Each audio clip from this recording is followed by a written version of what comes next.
Halo Sobat Profita, bertemu lagi di video edukasi Profita Institute.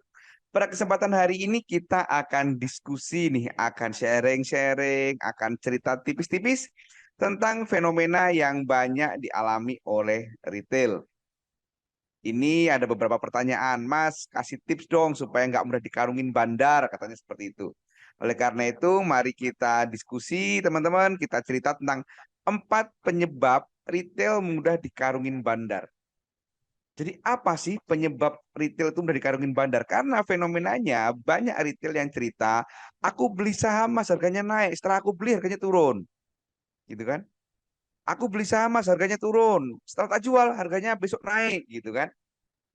Nah, itu apa sih penyebabnya? Sehingga banyak yang mengatakan bahwa retail itu gampang kalah, gitu kan? Retail itu sebenarnya hanya menyerahkan uangnya ke bandar. Apakah benar seperti itu, gitu kan? Di video ini kita akan cerita tipis-tipis, teman-teman.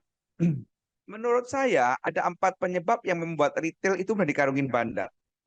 Yang pertama adalah retail tuh maunya instan, gitu kan?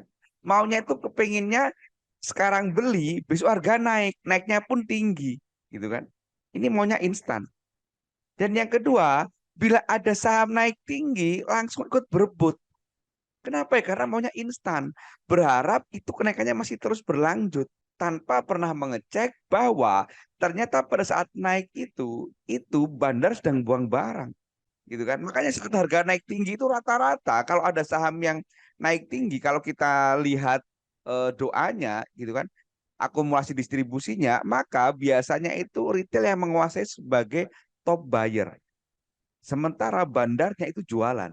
Nah, mindset maunya instannya harus dikikis ini, gitu kan? Itu yang pertama. Jadi maunya instan.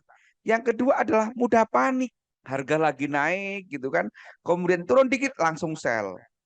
Karena supportnya kemepetan, karena takut nggak mau ambil risiko tinggi, supportnya dibuat mepet, support jebol sell, gitu kan? Kemudian habis di sell, harganya naik, nyesek lagi, gitu kan? Atau karena mudah panik, kebalikannya. Saat hijau dikit aja, udah langsung sell. Tapi saat merah, berani nahan lama. Nah ini juga juga tipikal yang membuat retail itu udah dikarungin bandar. Sehingga saat harga saham dikocok, gitu kan, itu retail udah panik, karungin nih. Banyak contohnya. Beberapa waktu yang lalu, 3 hari berturut saham NICL itu turun. Itu retail itu top seller. Jualan mereka, cost. Habis itu harga dibuat naik. Kenapa seperti itu? Ya karena mudah panik. Kemudian yang ketiga adalah mudah terpengaruh. Retail itu teman-teman mudah terpengaruh banget. Seneng baca berita.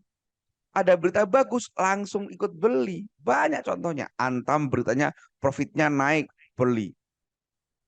IATA katanya kenaikannya profitnya sekian juta dolar, beli. Ternyata setelah dibeli harganya turun. Karena mudah terpengaruh. Apalagi sekarang nggak cuma berita yang membuat retail itu gampang terpengaruh, tapi media sosial. Sehingga sekarang banyak retail itu selalu membaca ulasan tokoh atau rekomendasi orang lain atau tokoh atau influencer.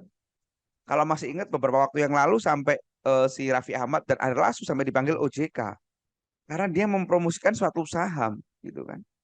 Dan itu diikuti. Mereka terpengaruh. Kita nggak tahu teman-teman. Orang yang ngulas saham itu apakah dia ngulas beneran secara objektif ataukah sudah pesanan. Teman-teman juga nggak tahu nih. Novita itu kalau bikin video ngulik saham itu asli atau sudah pesanan. Itu tuh nggak ada yang tahu. Makanya hati-hati, jangan mudah terpengaruh. Kita harus belajar melakukan analisa mandiri, gitu kan.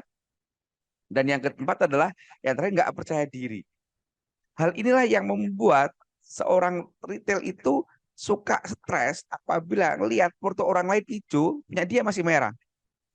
Akhirnya panik. Akhirnya berusaha membeli membabi buta tanpa melakukan analisa mandiri, gitu kan, tanpa melakukan analisa dengan komprehensif, gitu. Kemudian retail tuh nggak percaya diri sehingga dia nggak berhenti belajar, selalu merasa kurang analisanya. Lagi belajar support resisten, belum selesai, belum dipraktekkan secara utuh, ada yang ngomong Fibonacci, belajar Fibonacci. Kemudian Fibonacci belum selesai, ada yang ngomong pakai pola candle, belajar doji, belajar hammer, inverted hammer, dan seterusnya. Kemudian itu belum selesai, ada yang ngomong pakai ace, belajar ace. Akhirnya nggak belajar dengan apa ya? Dia belajar tapi dia nggak praktek dengan sempurna. Jadi kalau ada satu quote dari Jet Li kalau nggak salah, jadi lebih takutlah kepada seseorang yang belajar satu jurus tapi 1000 kali daripada yang belajar 1000 jurus 1 kali. Terus solusinya gimana? Ya solusinya kita harus belajar teman-teman. Harus belajar mengurangi baca berita, belajar mandiri gitu kan.